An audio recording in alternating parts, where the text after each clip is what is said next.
चीनी ऋण पर ब्याज दरें आम तौर पर 5 साल की छूट अवधि और 20 साल तक की अवधि के साथ लगभग 1-2% होती हैं। विश्व बैंक विकासशील देशों को 1.54% की निश्चित ब्याज दर पर ऋण प्रदान करता है, जिसमें 10 वर्ष की छूट अवधि और 40 वर्ष की परिपक्वता अवधि होती है। लेकिन इसे समग्रता में देखा जाना चाहिए। चीन के विदेशी ऋण आम तौर पर बुनियादी ढांचे के लिए होते हैं और इन बुनियादी ढांचा परियोजनाओं को आमतौर पर चीनी कंपनियों के लिए व्यवस्थित किया जाता है। यहाँ एक दिलचस्प बात सामने आती है, क्योंकि चीनी कंपनियां कुशलतापूर्वक और जल्दी से निर्माण करती हैं, इसलिए परिणाम कम निर्माण लागत है। उदाहरण के लिए, उसी रेलवे के लिए, यदि चीन इसे बनाने जाता है, तो कीमत 50 मिलियन अमेरिकी डॉलर प्रति किलोमीटर हो सकती है, जबकि अगर जापान इसे बनाने जाता है, तो कीमत 100 मिलियन अमेरिकी डॉलर हो सकती है। यदि यूरोप इसे बनाता है, तो इसकी लागत 200 मिलियन अमेरिकी डॉलर हो सकती है। तो चलिए इसके बारे में सोचते हैं, अगर यह ऐसा रेलवे है और इसे 200 किलोमीटर के लिए बनाया गया है। चीन से कर्ज लेने में सिर्फ 10 अरब अमेरिकी डॉलर का खर्च आएगा।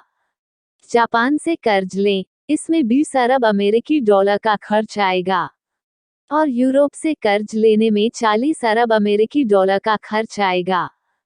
खैर, यहाँ सवाल है, क्या आपको लगता है कि चीन से 10 अरब अमेरिकी डॉलर का कर्ज मांगना बेहतर है?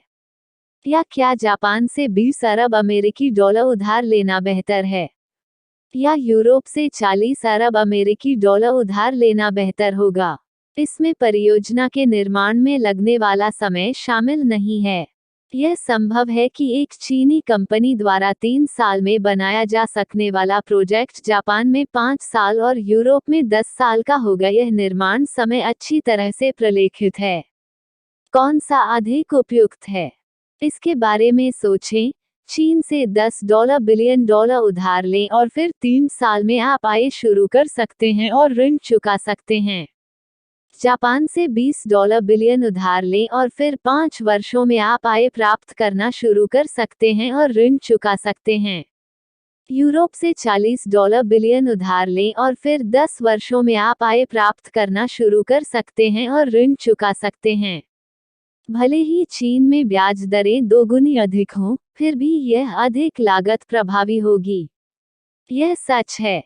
मैंने टिप्पणियों में सबसे अविश्वसनीय विचार पढ़े, जहां अफ्रीका के एक मित्र ने चीनी निर्माण परियोजनाओं पर आरोप लगाया, वे बहुत सारे अफ्रीकी श्रमिकों को क्यों नहीं नियुक्त करते हैं?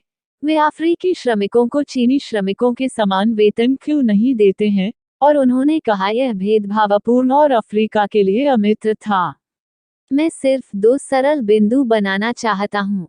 यदि अफ्रीका में चीनी परियोजनाओं में बड़ी संख्या में अफ्रीकी श्रमिक कार्यरत हैं, तो एक परियोजना जिसे चीनी श्रमिकों द्वारा 3 वर्षों में पूरा किया जा सकता था, अफ्रीकी श्रमिकों द्वारा 30 वर्षों में पूरा नहीं किया जा सकता है।